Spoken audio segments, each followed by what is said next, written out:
Қасиетті Рамазан айы келіп, дүниенің түкпір-түкпіріндегі мұсылмандар ауыз бекітіп ораза ұстайды. Алайда, не үшін ораза тұтатынын әлі күнге дейін түсіне алмай жүрген бауырларымыз да жоқ емес. Құлшылықтың мақсаты мен мәнін дұрыс ұғынбаған соң, оразаға деген жеңіл қараушылық та пайда болды. Мысалы, ауыз бекітпей жүрген жалғыз мен емес қой, кейін қартайғанда тұта салармын, ораза ұстамасам да еш жамандық жасап жүрген жоқпын ғой, деген сияқты пікірлер.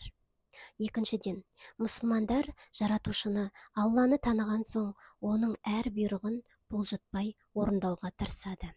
Қасиетті Құрандағы әр бұйрықты кемшіліксіз орындауға талпынады. Міне, сондай бұйрықтардың бірінде былай делінген: «Уа иман келтіргендер! Сендерден бұрынғыларға парыз етілгендей, сендерге де ораза парыз қылынды. Бәлкім, жаманшылықтан арылып, тақуалыққа жетерсіңдер». Бақара сүресі 183 аят. Осымен қатар, ораза денсаулыққа да көп пайдалы. Мына кереметті қараңыз. Қазіргі таңда Еуропада науқастарды аштықпен емдеу әдіс тәсілі кең етек жаюда. Бұл мәселеде кезінде 19 ғасырдың аяғында физиотерапия саласының майталман маманы неміс ғалымы Эрит Арнольд оразамен емдеу орталықтарын ашып, небір жазылмас науқастарды емдеп, бұл салада үлкен жетістікке жеткен. Сөйтіп, Эрит батыстың көптеген елдері мен қалаларында фастинг центр орталықтарын ашқан, яғни ораза ұстайтын орталық. Эриттің ерекшелігі сол, батыстың медицина саласының ең мықты 24 ғалымы оған жазылмайсың деп диагноз қойған созылмалы нефрит науқасынан осы аштықпен емдеу ораза ұстау арқылы жазылып кеткен.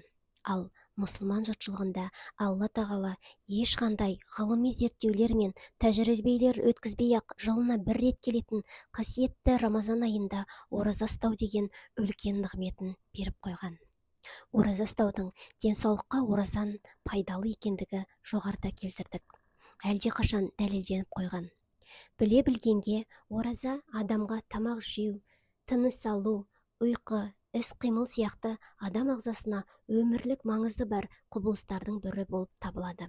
Егер адам ұзақ мерзімге ұйқыдан не тамақ жеуден тыйылса, денсаулығына зақым келіп, дертке шалдығатын секілді, адам баласы ораза ұстамаса да ағзалары зиян келетінін анықтап отыр. Мамандар ораза ұстау мына ауруларға ем дейді. Жасушалар жаңарып, ескілері жойылады. Қант ауруына тосқауыл болады. Артық салмақтан арылуға әсерін тигізеді. Тері ауруларына пайдалы. Тұз байлану ауруына пайдалы. Қан қоюланудың алдын алады. Ағзаларды улы заттардан тазартады. Ас қорыту жүйесі дем алады. Жағымсыз тәуелділіктен арылтады. Қан қысымын түсіріп, бас ауруының жазылуына пайдалы. Осыншама пайдалып келетін оразаны тұтуға асығайық, ағайын. Рамазан хиджра күнтізбесінің 9 айы. Бұл айда мұсылмандар бір ай бойы ораза тұтады. Яғни, таң сәріден күн батқанша ішіп жеуден, жыныстық қатынасқа барудан, түрлі жаманшылық аталудан өзін пәк ұстап күнә істерді тоқтатады. Құран кәрімде Алла тағала мүміндерге ораза тұту жайында: «Әй мүміндер, сендерге бұрынғыларға парыз қылғандай ораза парыз қылынды. Әрине, сақтанарсыңдар». Негізі, ораза ұстаудың рухани һәм денсаулыққа пайдалары өте көп. Рухани пайдаларының бірі адам баласын сабырлыққа, төзімділікке тәрбиелейді. Өйткені пенде күнін Алла тағала иман еткен күйде аштықпен, шөліркеумен өткізеді. Пенде адамның ашуын тудыратын қандай да бір келеңсіз жайттарға тап болса, мен оразамын деп сабырға келеді. Жалпы мұсылман қоғамында осы Рамазан айында қылмыс азаятыны белгілі. Өйткені Алланың мұсылман пенделері өзін және өзгелерді жақсылыққа шақырып, жамандықтан тыяды. Нәпсісін тізгіндегендей мейірімді, кешірімді болады. Құран кәрімде Алла тағала олар ашуларын жеңушілер, адамдарды кешірім етушілер, Алла тағала жақсылық етушілерді сүйеді деп бұйырған. Пайғамбарымыз бір сөзінде саллаллаху алейхи уассалам, кім Рамазан айының оразасын шын иман және ықыласпен ұстаса, оның бұрын істеген күнәлары кешіріледі деген. Сондай-ақ Алла елшісі саллаллаху алейхи уассалам тағы бір хадисінде, Рамазанның басы рахмет, ортасы кешірім, соңы тозақ отынан құтылу деген. Ал Алла тағала пендесін бар күнәсіне қарамастан осылай кешіріп тұрса, онда құлға жарасқан өзге құлдарды да кешіре білу емес пе? Пайғамбарымыз өзінің бір хадисінде үмметін былай деп сүйіншілейді. Кімде-кім Рамазан айында шынайы сеніммен сауапты бір Алладан ғана күтіп, ораза ұстаса, бұрын соңды жасаған күнәлары түгелдей кешіріледі. Ораза ұстаушының екі үлкен қуанышы бар. Ауыз ашқанына қуанады және Раббісімен қауышқанда ораза ұстағанына қуанады деген. Рамазан сауап жасау, мол мүмкіндік, рухани тұрғыдан өз-өзіңді жаңғырту айы. Алла тағала жасаған ғибадаттарымыз бен тақуалығымызға орай жұмақ нығметтерін сыйға тартады. Бұл жайында хадис шәріпте былай делінеді: адамдарды жаннатқа кіргізетін нәрсе тақуалық пен көркем мінез. Ал осы шынайы тақуалықты адам баласы Рамазан айында сезінеді. Ал ондай кісі жаннатқа лайық. Осы хадисте баяндалғандай, жұмаққа лайықты адамның келесі қасиеті ол көркем мінез. Көркем мінез нәпсіні тізгіндеуден, тақуалықтан туындайды.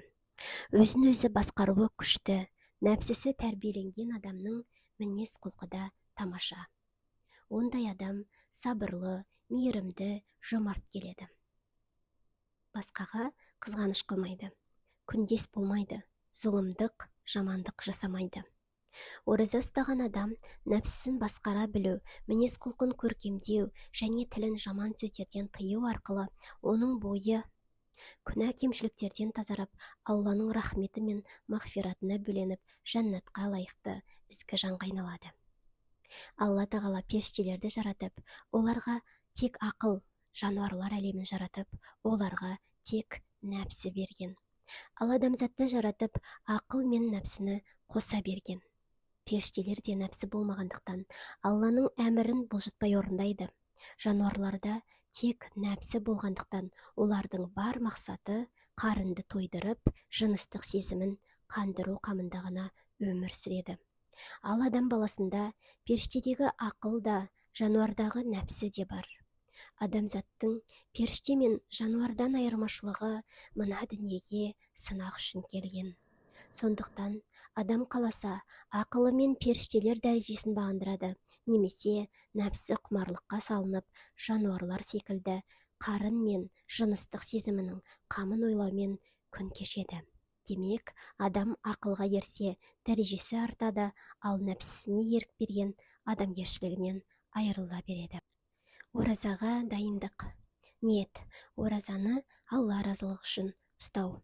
Өз ағзаңызды зерттеу. Мысалы, қандай тамақ жеген ұнайды, қандай тамақ ауырлық алып келеді, зиянды тағамның орнын пайдалы тағамға ауыстыру.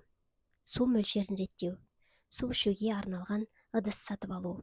Тәттіден тыйылу, баланспен тамақтану. Ет тағамдарын көкөніспен пайдалану. Таңғы уақытта құйрық май жеу. Кешкі уақытта немесе түстен кейін құйрық майды жеуге болмайды. Себебі құйрық май 100% майдан тұрады, сіңуі ұзақ. Ал таңертең жеген құйрық май күндіз бойы сіздің өтіңізді ыдыратып, ағзаға керек май құрамын толықтырады. Ұн тағамнан алыстау. Рамазан айы барлық айлардың сұлтаны. Басқа айлармен салыстыра қарағанда, Рамазан айында мүміндерге ерекше мол сауап беріледі. Бұл айда ораза ұстаған адам жаны мен тәні тазару үшін жаман істер жасаудан тыйылуы қажет. Пайғамбарымыз саллаллаху алейхи уассалам Рамазан келгенде жұмақтың қақпалары ашылып, тозақтың қақпалары жабылады, әрі шайтан атаулының бәрі кісенделеді деген. Имам Бұхари.